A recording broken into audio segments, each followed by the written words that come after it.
There's one thing that I have to mention here. Besides going to an event and learning something, and usually I go to events and a lot of the time you hear the whole thing over and over again, pretty much the same thing. But sometimes, depending where you are in your life or where your brain is at, something clicks differently. So it's worth it to go to events over and over again, besides the fact that it's more interactive and you're paying more attention, believe it or not, than if you would have been in front of your computer. So again, I appreciate you being here and thank yourself for making the effort. But one thing that happens in events, and I go to events where I put a lot of money to, like $3,000 events, $5,000 events. I need to pay for the flight. I need to pay for the hotels and all of that. And some people are asking me, why you keep going to these events? And I said, I get, if not more, I get from people that I get to meet at the events. So if you're staying in your little bubble and you're still just talking with yourself and you're trying to get information only from what the presenters are telling you, I'm telling you right now you're missing. Because I cannot tell you, in my first year I went to San Diego where I met my husband on that trip. And during that event, I met some of the most amazing people that I'm still in contact with, that they're really, really successful.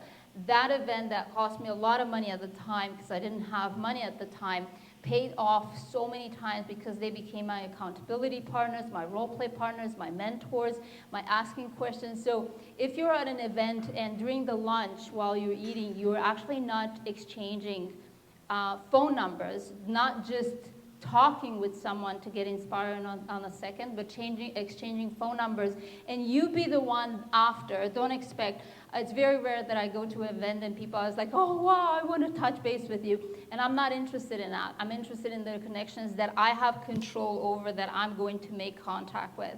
So when I was at the Giovanni event recently, which was about business world, and there were businesses from all over, there were 3 days. So I got the VIP specifically so I can have 2 extra days. And my goal at the event was to go and collect at least 20 contacts each day. And just so you know, I am in agent attraction, but none of them were agents. So I had no interest rather than being in contact with a lot of business mind people. So my interest was to make contact with these people and ask a lot of questions. So when you go to an event, besides what you're learning from the speakers, it's very important that you connect with people and you take their phone numbers and you follow up. And yes, out of the 20 a day that I collected, 60 people that I connected, I'm probably going to be in touch with 4 of them. But these 4 exact people that I'm going to be in contact probably for the rest of my life, it's going to be a life-changing experience. So I highly encourage doing the lunch besides tasting Amanda's. Thank you, Amanda, for helping us, the great sandwiches that she's going to put out. Stop, take your phone out, exchange phone numbers, and contact with that person. Maybe it's not going to go anywhere, but maybe it does. And here's another thing that I've learned through this event, that there's a two-way street.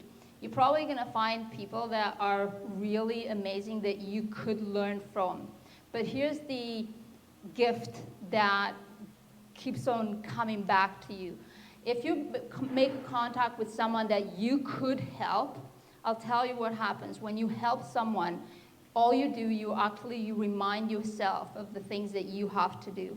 So if you're in a position of, let's say you contact the person and you realize that from a perspective of their business, you're ahead of them, don't ignore that, because if it's a good energy of that person and you mentor them, connect with them, talk with them, you're getting something out of it, and people underestimate that.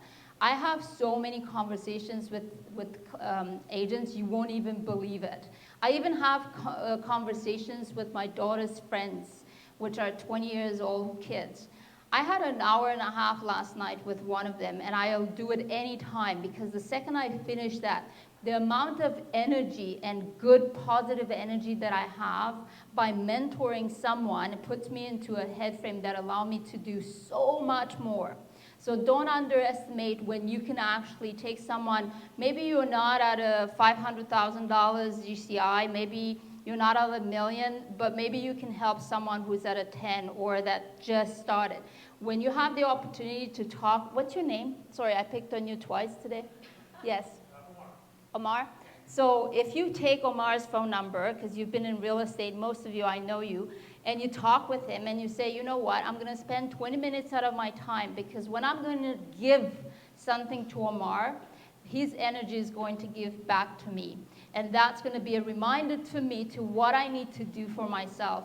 So put yourself in a position when you become a leader, when you become a mentor, that you're going to do so much more for you. As every single time someone is at a lower position than you are and someone's going to be higher, don't underestimate the ones at the lower position. Besides the fact that never underestimate on the way up who you're going to, who you're going to help that's not at your level, and where they're going to be in time, and the fact that you give them a hand. So I highly, highly recommend that you take the time and exchange these phone numbers and help as many people as you can, because opportunity happens when you actually don't look for a personal interest, and you will be absolutely amazed what life has in store for you.